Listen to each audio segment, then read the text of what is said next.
How to enable or disable low data mode in iPhone 16e.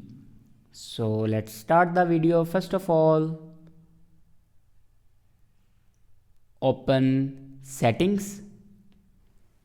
In settings, scroll down and then click on click on Wi-Fi. After clicking on Wi-Fi, then click on connected Wi-Fi info icon, and here you can see the option low data mode. Now here you can enable or disable your low data mode. If you want to enable your low data mode, then simply turn this button on, and if you want to off low data mode, then simply turn this button off. So this is the way to enable or disable low data mode in iPhone 16e. I hope this video is helpful for you. Thanks for watching.